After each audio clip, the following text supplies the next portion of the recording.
Welcome to Growing Belleville Through Community Chats, a podcast presented by the Greater Belleville Chamber of Commerce to help highlight, promote, and enlighten people, businesses, and community events in the Greater Belleville area.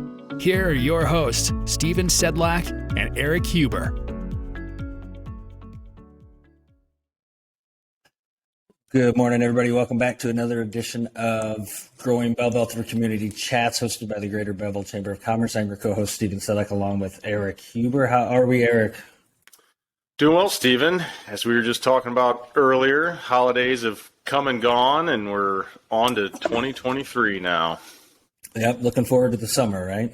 Absolutely, yeah. Once Christmas and New Year's is over, it's like, all right, bring out the 90-degree weather. I'm ready. Warmer weather. Now we got to go through these 2 months of cold of January and February. So anyway, we have Josh Nimmo. Did I pronounce that correctly, Josh? You did. Okay.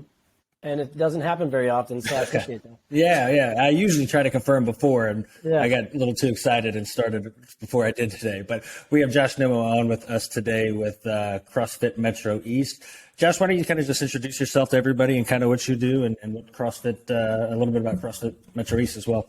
Yeah, absolutely. Happy to. Well, first of all, thanks for having me on, guys. And a little bit about myself. I actually am from the Central Illinois area, moved down to the Metro East in, 2003 to start college, and played college ball, played college football for a couple of years over at McKendree University.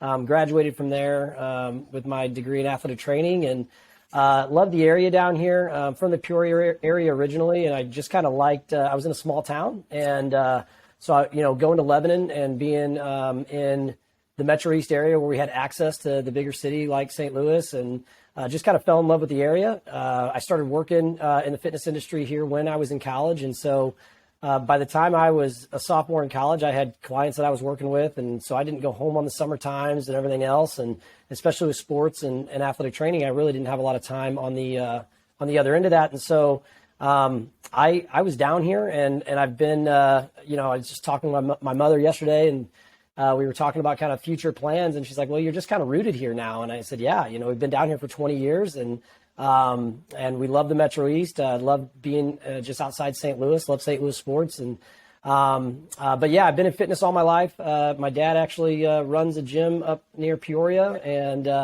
I was in the gym when I was a kid, knew I was going to own a gym when I was 15 years old, and started as a personal trainer, worked for a local physical therapy and fitness company for about 6 years before I started my own place. Started CrossFit in 2007. And really, I was just looking for another workout program after college sports. And CrossFit kind of started to fill that void for me.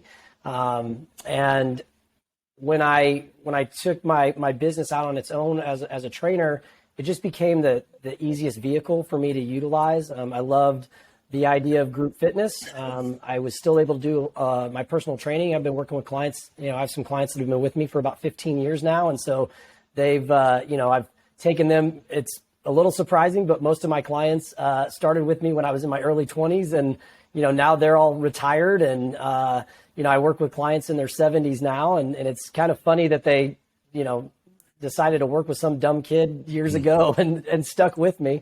But yeah, so we run a CrossFit gym. That's kind of our brand, but we do group fitness, we do nutrition coaching, we do personal training, a lot of personal training. But the big thing about our gym is it is coach-led fitness at all times. And so we don't have any sort of options where people just walk in and kind of do their own thing. Everything that people do with us is led by coaches and professionals. And so it's a little different vibe than the typical open gym type model. So at 15, you knew you were going to basically follow your dad's footsteps and join your own. See, that's completely different in the insurance world. Most people, because my father had this agency before I came on, I was trying to run as far away from it as I could. Right. Like everybody else in this industry that had family, they kind of stumble and fall back into it. So kudos to you for having that mindset at an early age and actually, making it work and jumping with it. I think it's good that we have you on here, first of the year, if you will, the first podcast we'll put out for 2023, because, New Year's resolutions, everybody has the great mindset at the end of the year that they're going to be this is the year I'm going to do it. I'm going to be healthy this year.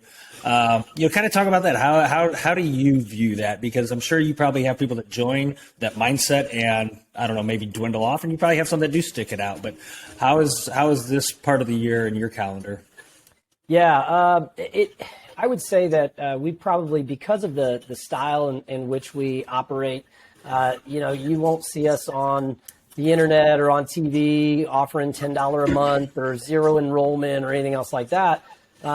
Because it's just not quite our model. So our influx of clients, while it will, have a little bit of an uptick in January, we actually see a higher uptick in February and March sometimes. And the reason why is because of what you're talking about. You have a lot of clients or a lot of people that want to, they have these big goals for their health or their fitness. And so what do? They go and they go get a gym membership, and they, for the most part, most of the time, they go there without a plan, without any sort of organized idea of what they're going to do. And so what happens is they show up and they start showing up and they start to try to build that habit.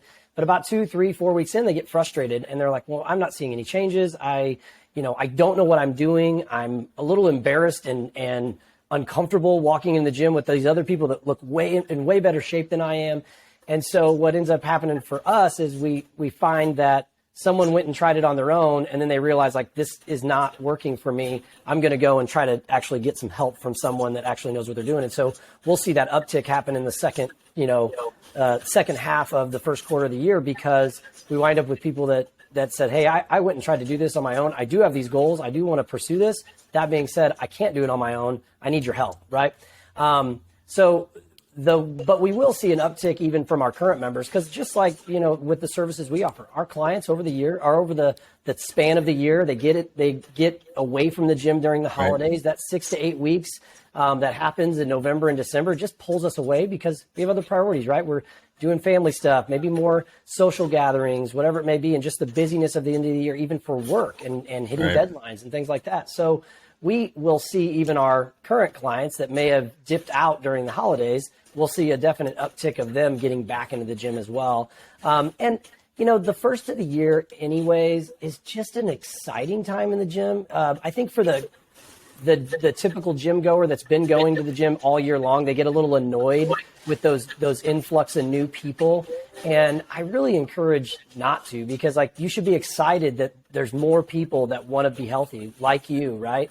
And so it's just kind of an exciting time in our gym, just because the buzz is it's a little bit higher uptick in the buzz around the gym now. Yeah, I think, kind of just what we were just talking about with looking forward to summer now, now that the holidays are over, looking forward to summer. And when you think about that, the main reason is because you can be active, right? You can get outside, you can do stuff, you can get your kids outside and be active instead of, driving you crazy inside and the walls just keep closing in on you.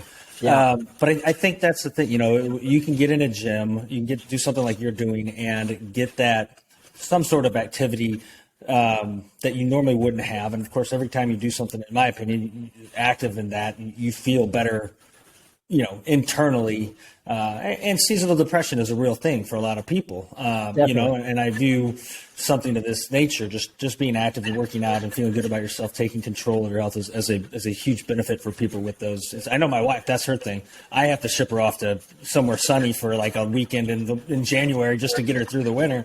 But also, her going to the gym really keeps her, I don't want to say afloat, but it keeps her mentality, at a good level.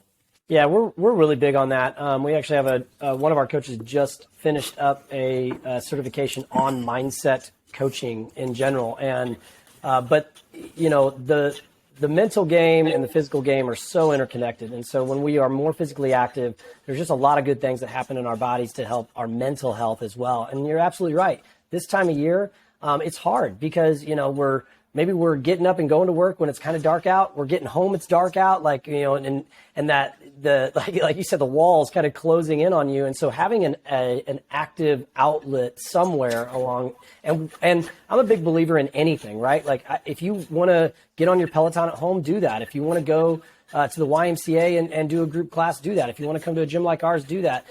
If you like to just get out and hike, do that, whatever it may be.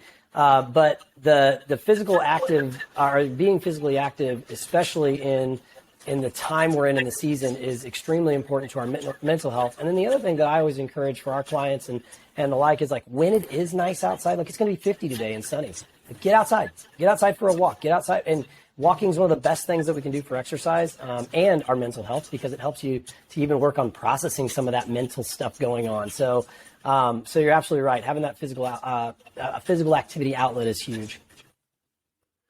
Josh, I want to go back, being a former athlete myself too, you mentioned how, you kind of fell in love with CrossFit after McKendree. What is it about, for myself, it took a while to find something again outside of sports, like what you love, a workout group you like, so on and so forth. So what is it specifically about the CrossFit that, maybe is very similar to the sports world that you had in McKendree, or why was CrossFit just a good fit for you or feel like for your clients? Yeah, that's a great question. For me, it's probably a different answer than for my clients. And so for me, and the season I was in then, what CrossFit did for me is it gave me a type of workout that I was still doing a lot of the same exercises I was doing in maybe my football training or my strength conditioning side of things. So, doing the Olympic lifts or doing, box jumps and stuff like, so it kept me active in that athletic style type workout. But then the other piece of it came when I was starting to do CrossFit the sport as a competitive sport. So it actually kept me competitive for really into my late 20s, early 30s as a sport. Now, back then, that was kind of my answer, and that's why that scratched that itch for me. And then the other thing about the group atmosphere, I think for athletes that are coming out of team sports especially, you're very used to, like, working through practices together, doing sprints at the end of the practice, and everybody hates the coach, and you got to, you're like, gosh, man, and somebody's over in the corner throwing up in the trash can, and that's not what we do here. But having that team camaraderie of the group setting was very. It was a connecting experience for me, coming from team sports like football or baseball, and so. That was kind of why CrossFit, really checked those boxes for me. For my clients, the reason I wanted to utilize CrossFit methodologies and principles for my clients is the whole idea of CrossFit is that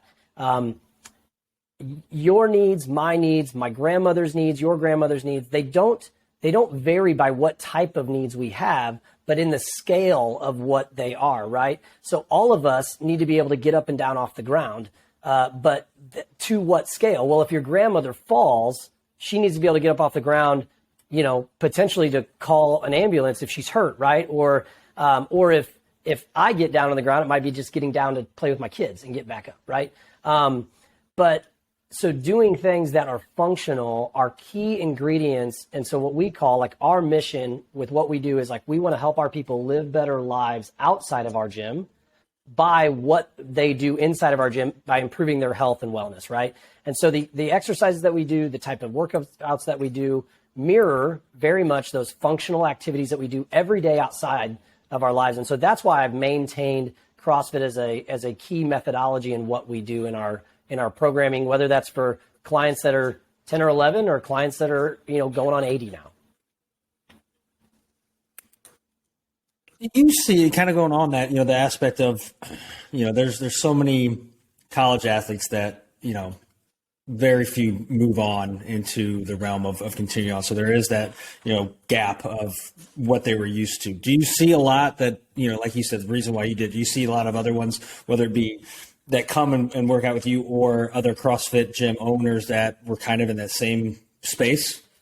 Yeah, I think it's a common transition for college athletes or high level athletes at any level roll into something like CrossFit. And again, like I mentioned, just even have that team aspect of a group workout. And then also, most of us athletes, if we played at any level at all, whether a high level in high school, college, whatever else, like the toughness of workouts, like the difficulty of workouts, whether that be in any sport that we were in, we kind of like that. Like that kind of physical grit that we go through in those workouts, we kind of enjoy that. So I think that has always been something that you get a college athlete in here and they're like, oh my gosh, I love this stuff. Now, we probably, there's probably certain gyms that speak that language even better than we do. Maybe they have, although I was very competitive in CrossFit years ago, that's not something that I continue to do. And it's not something that we really continue to preach. We have some clients that enjoy the sport of CrossFit. And so we're able to train them for that. But, there's other gyms that do that way more aggressively than we do. And so that might, I think you have to find the right fit for that college athlete. But yeah, we see it a lot. And I guess on that point as well, too, what, for people that aren't familiar with CrossFit and the, what CrossFit does and how they kind of get into that a little bit, if you don't mind. Sure.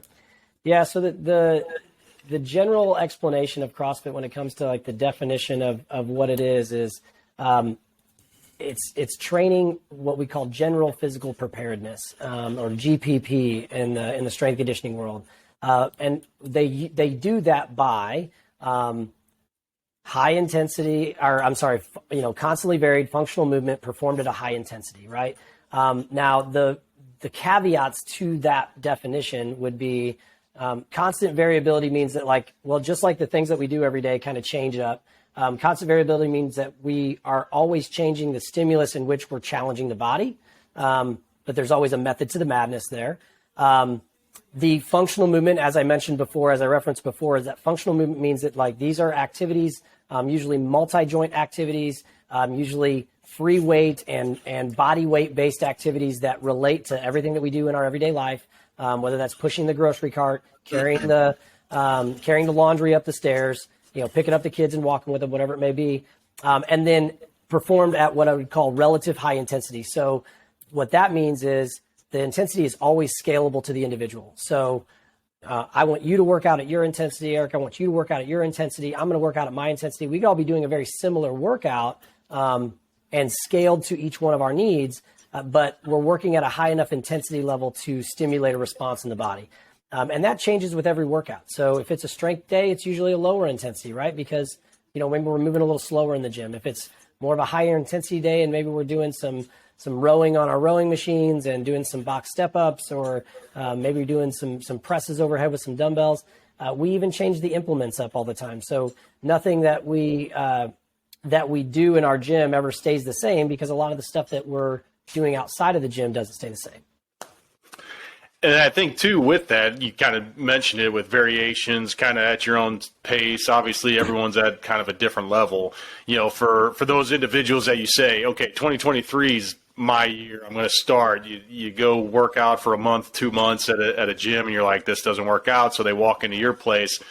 Someone who may not have that CrossFit level, I would assume that you guys have modifications, variations, body weight versus no weight, because I'm sure some people look at CrossFit videos that are out there of the elite, and they're throwing their whole bodies over a bar and doing everything impossible. So I'm assuming obviously that you guys have some variations for that level one type of person too.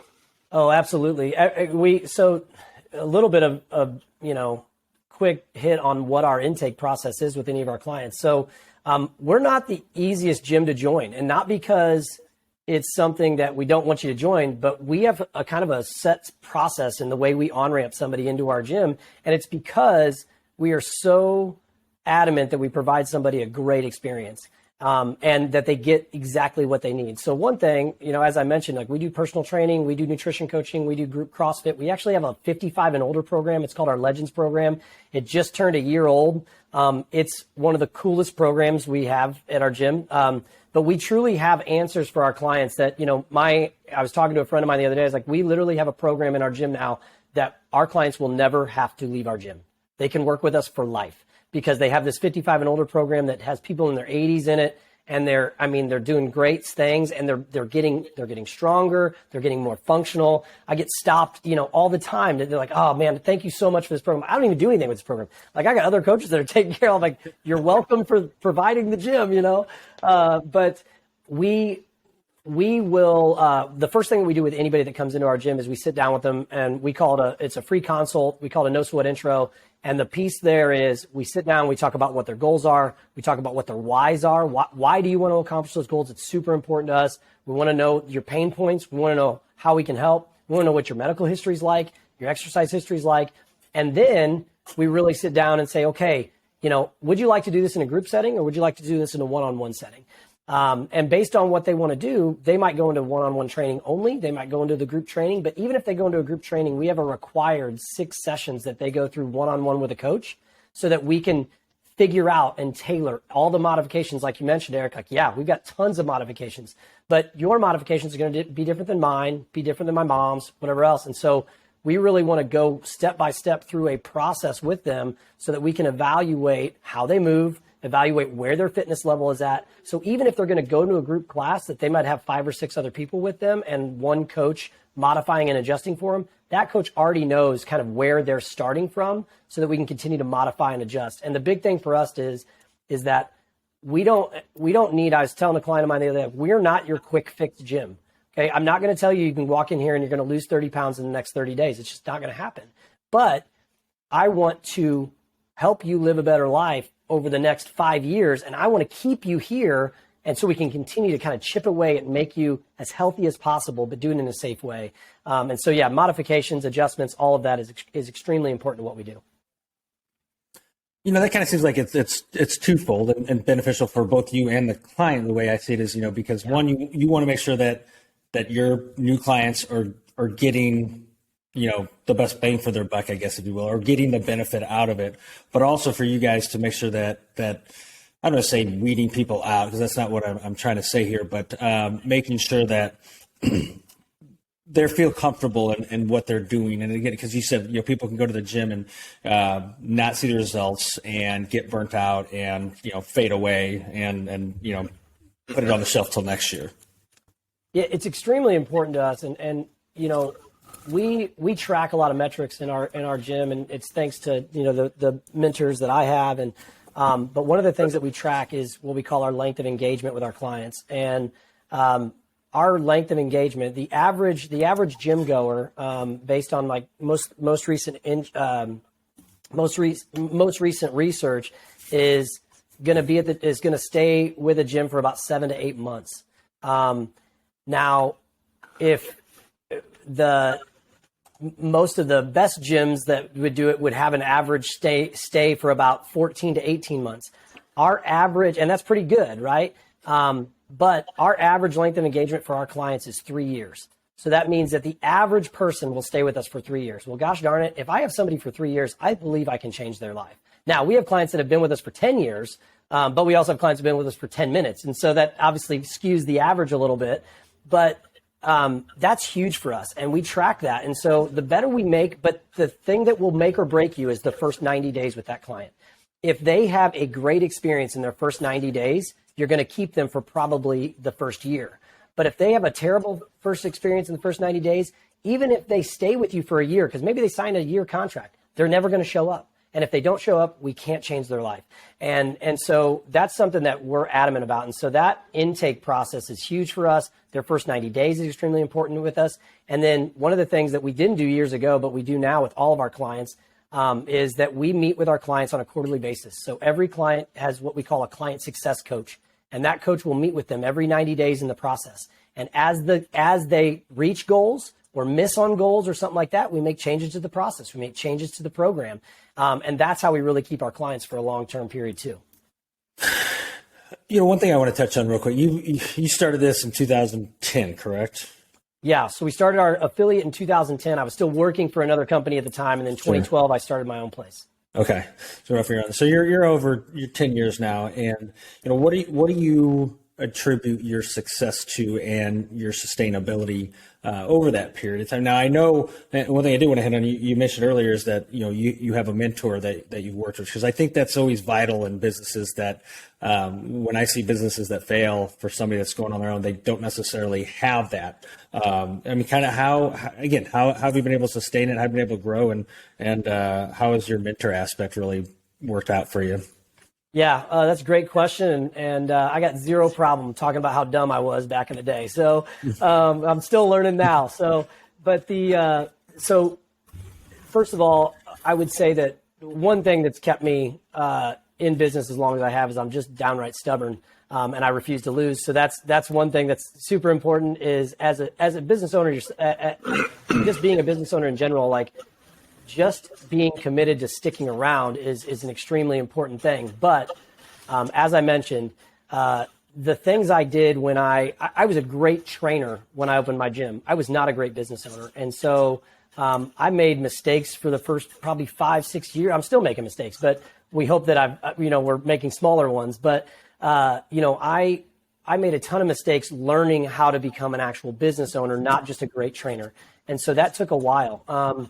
And then in 2016, I really I started to make kind of a shift in my personal life, in my professional life. And one thing that was really important to me is I started to really try to be a better businessman and learn how to grow my business effectively, how to get myself out of coaching all the time so that I could work on my business, not just spending the hours training clients and then saying, well, I don't have time to handle the taxes, and I don't have time to do the payroll, and I don't have time to do this, and it all gets behind.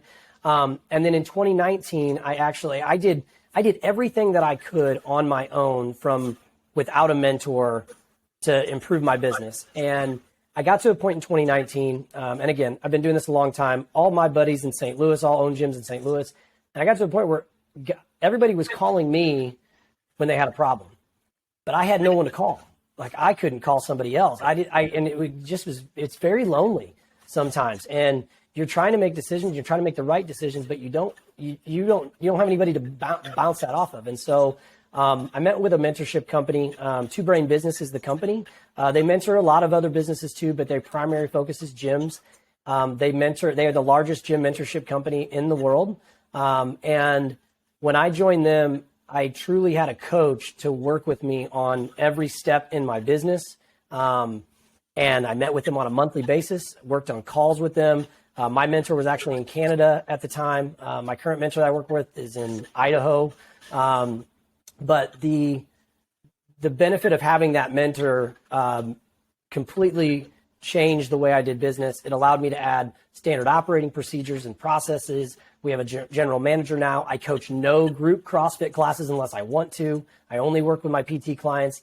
And now I've even moved into a kind of an upper echelon part of this mentorship to work on me as more of a entrepreneur, so I can continue to progress our business in other ways, while my GM is now being mentored by the gym mentorship people. And so I can't stress it enough, having a coach, just having someone to talk to as a business owner, to have someone from outside looking in and going, you're messing this up, you need to fix this. And they're not invested in anything other than helping us grow and helping us do a better job. And just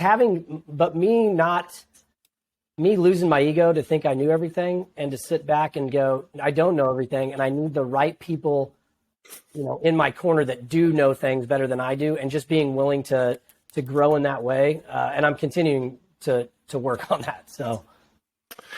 Well, I think that's important. I mean, that was a great question, Stephen, because, Stephen being a business owner, I'm not a business owner, but still myself, people out there that are listening as well, they would have to agree that you have to invest in yourself. You gotta have that person to lean on for that advice, for that help. Most people will tell you no one really takes that next step unless you have that mentor or you have someone else that you can lean on, get the advice, and kudos to you for investing in yourself to help the business. That's awesome. Well, I appreciate that. And it is an investment. And I think that's what we're talking about here, though, even with when we talk to people about investing in their health. And hey, gym memberships aren't cheap. Getting a coach is not cheap. And I'm spending, the same kind of money on that for my own coaching, it's just in a different way, so that I can keep my doors open so everybody can keep coming. So. Yeah, no, go back to what you're saying about how, before you had the mentorship and it can be lonely. I think every business owner at some point will agree with that and understand it, because there's so many times you're second guessing yourself. There's so many times you're wondering if you're going on the right path, if you're doing this right and all that. And your mind can go, 100 miles an hour nonstop for a period of time.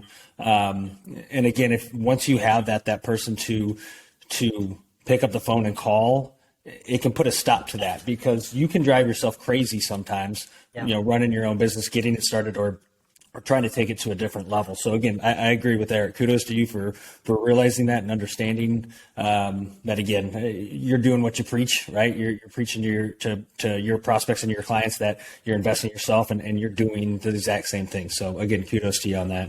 Well, I appreciate it, guys. And yeah, Stephen, you're absolutely right. I'm sure you get that. It's like the roller coaster thing. My wife's got like a front row seat to it, just watching me go. So, and I mean, that still happens even with, mentorship, but for someone to be able to talk you off that ledge is extremely important. Yeah. There's a lot of ups and there's a lot of downs, and it's not a ride for the weak stomachs out there. No, not at all. So, well, hey, look, we're about 30 minutes here, and we want to be respectful of your time. So we appreciate you coming on. This was a great conversation, I believe, and hopefully a lot of people will get a lot out of it. Yeah, guys, I can't thank you enough for having me on and let me just chat and talk a little shop with you guys. I love doing this stuff, so I really appreciate it. Yes, thank you so much. Josh, how I don't think you've mentioned it yet today. How you got a website out there that people can go visit, or Facebook, social media? Yeah, we're all over the place. We try to blanket everything that we do. So we've got it's CrossFit-MetroEast.com. I think you can even go to just CrossFitMetroEast.com. If you Google CrossFit MetroEast, you're going to find everything that we do. We're on Facebook. We're on Instagram at CF MetroEast. Do a ton of. I always tell people, like, if you do nothing else with your fitness, follow us on social media. We put out a ton of free content that can help people just to get started. But if you go on our website, you can click on learn more or free intro. You click on that button and you can literally just come in for that introductory session. We can meet and chat. There's no cost to anything. We'll tell you in that appointment, even if we don't think it's a great fit for someone. No problem at all. And it's completely, it takes 45 minutes of your time. And, if it works, great. We have some options for you. And if not, we hope that we can provide you something that can benefit you out the door. So. Perfect. Well, again, thank you for joining us. Eric, you got anything else? No. Appreciate your time, Josh. Yeah. Hey, thanks, guys. Appreciate the talk. All righty. Thank you, guys. Take care. Thanks. See you guys. Thanks for listening to another episode of the Growing Belleville Through Community Chats podcast. Please remember to follow and subscribe to this podcast and share with your friends and community leaders. For additional information from this podcast, please reach out to the Greater Belleville Chamber of Commerce.